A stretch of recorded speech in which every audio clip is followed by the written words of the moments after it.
Creativity is often seen as a beacon of innovation and expression, but have you ever wondered about its uncharted territories, the dark sides that lie within? Well, that's what I will be sharing with you in this video. By the end of this video, you will have a clear understanding of the hidden facets and how to harness them to improve your life. Now, before we dive in, let's get on the same page. What exactly are these dark sides? And to be clear, I am not talking about voodoo stuff. I am referring to the inner workings of the mind. I remember a time when I first became aware of my own subconscious mind. I found myself confounded by a realization that seemed like a superpower. I rushed to my therapist, expressing my concern about potentially manipulating others. I literally told her that, please, I do not want to manipulate anyone. And her wise words became my guiding light. And she said to me, Akinwale, you are not manipulating anyone. You are becoming much more emotionally intelligent and mindful. So that realization that I could detect another person's deepest fears and use that information to nudge them in a particular direction or create something that exposed that fear surprised me. So that period started my journey on developing this part of creativity and internal insights. So think of these dark sides as the innate skills, characteristics, and insights that dwell in your subconscious. They are the aspects that you might not fully be aware of or haven't fully tapped into yet. So to grasp this concept, let's break down the three levels of the mind. They are the conscious, the subconscious, and the unconscious. First, let's talk about the conscious level. Now, this is where we actively think. This is where we decide what to wear, we decide what to eat. It is where our awareness resides. The second level is the subconscious. Here, your brain stores information that you've learned but don't always need to consciously access. Like, for example, riding a bike or typing on the keyboard. You would notice your brain kind of activates the bike riding mode when you actually pick up a bike and you get on it. Or, for example, when you're typing on a keyboard, your brain actually activates that exercise when you see a keyboard in front of you. If you were jogging on a road and you try and imagine typing, it's quite difficult to even know where the keys are. But when it's in front of you, your brain just automatically activates. So this is the subconscious mind working. It brings that particular information from the subconscious mind into the conscious mind, and it activates it and turns it into action.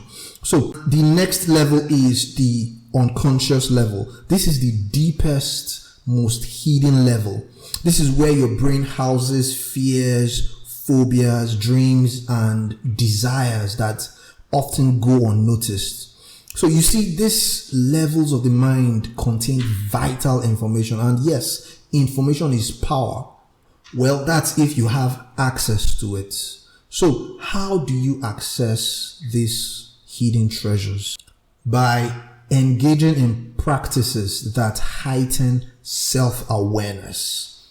Now, there are a lot of exercises that can help in increasing self-awareness, but my personal favorites are mindfulness, journaling, and meditation. These activities act as keys that unlock the door to your subconscious and unconscious mind states. So let's talk about mindfulness. Mindfulness is like slowing down time and being fully present in the moment. If you take a critical look at the current hyper-connected world that we live in, you will notice that people tend to be in a hurry. There is a lot of information at your fingertips and in front of the screens in front of you. There's a lot of notifications popping up.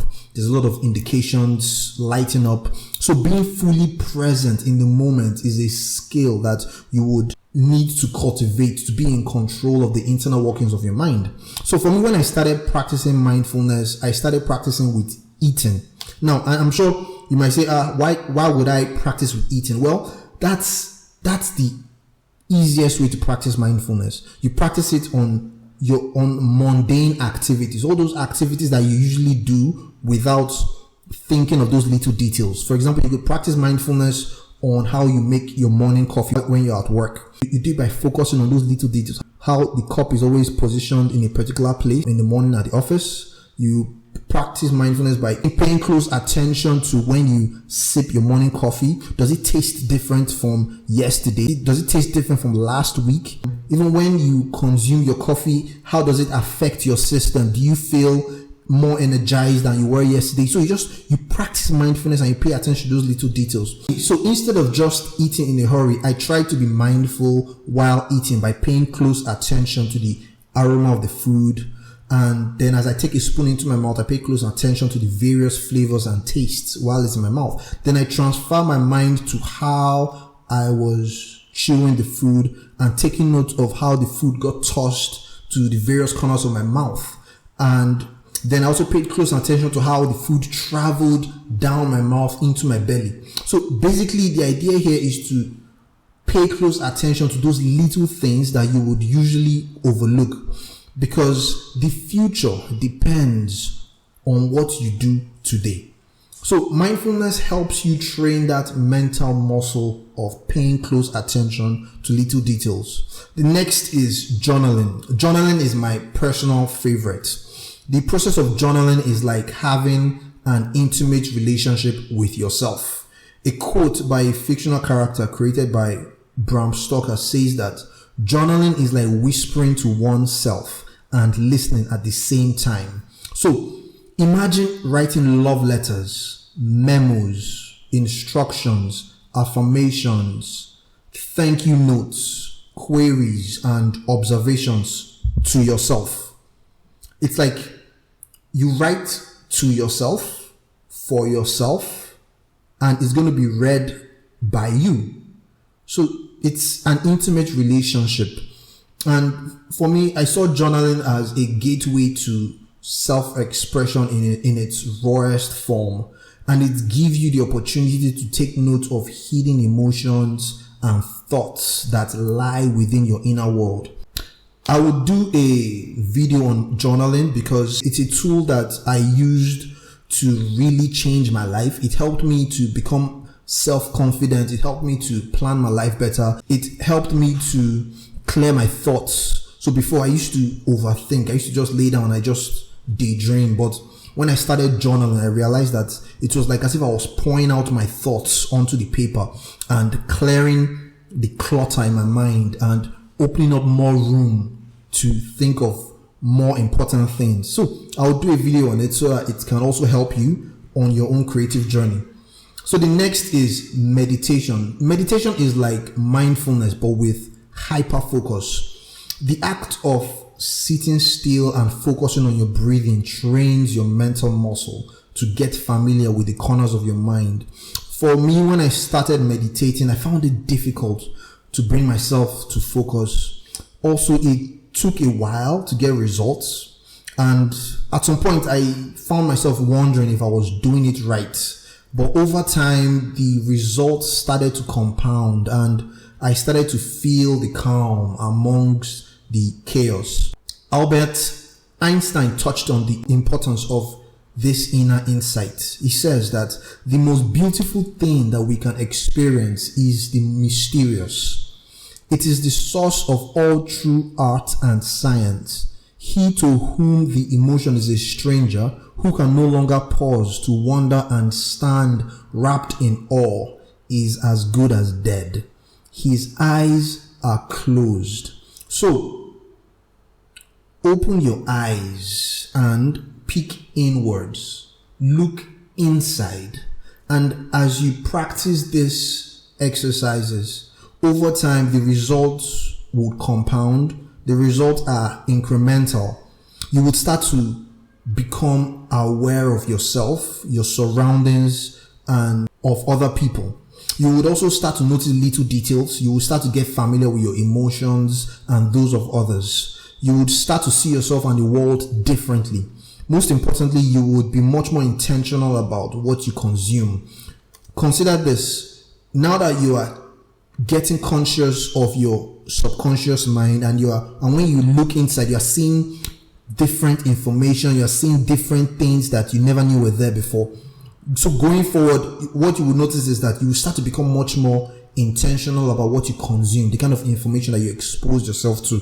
For example, think of this. If you spend most of your time with colleagues and friends that talk about ice cream, you will notice that over time, you will start to gain an understanding about ice cream business. You start to gain an understanding about the various flavors of ice cream. You just know how it's being stored, how is the operational businesses of that particular thing, ice cream. Even though you don't necessarily read about it, you don't necessarily consciously consume content about it, but because you're within an environment that exposes you to that particular information, you start to notice that your subconscious will be filled up with ice cream content. So when you start becoming much more conscious about what you put inside yourself, you would notice that over time, might take months, years, you develop a healthy subconscious system. That's the idea, actually, to develop a healthy subconscious system that would ultimately feed your creativity.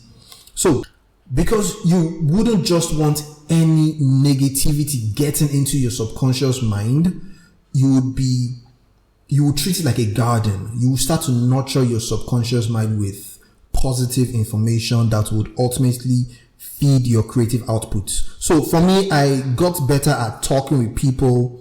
I got more confident. I could read a room when we were in meetings full of people. I could read unspoken emotions when I glazed through emails and letters. The effect was significant across the various areas of my life. So practice these exercises. Be patient with yourself. To be honest, these things take time. And when you start to get exposed to these hidden insights, use them morally, use them responsibly. Use the knowledge to understand yourself, use the knowledge to protect yourself, use the knowledge to improve yourself, and to contribute positively to those around you. According to Nietzsche, he says that no one can build you the bridge on which you and only you must cross the river of life. There may be countless trials and bridges and demigods who would gladly carry across, but only at the price of pawning and forging yourself. There is one path in the world that none can walk but you. Where does that lead? Don't ask. Walk. So take the leap of faith and journey on the path of self-discovery. You would discover a lot of new things. You would discover a lot of wonderful things about yourself. You would discover a lot of things you might not be proud of about yourself, but you would be faced with the opportunity to work on them. You'll be faced with the opportunity to get better. You'll be faced with the opportunity to even learn about the world in a different light. You will see things differently, and it will be a start of a new beginning. So I remain your guide on your creative journey. I hope to help you grow and gain more insight on this path that you are on. I am a humble servant, and that's basically what this channel is about, to help you discover and nurture your creativity. So that's it. I hope to see you in the next video. Thank you.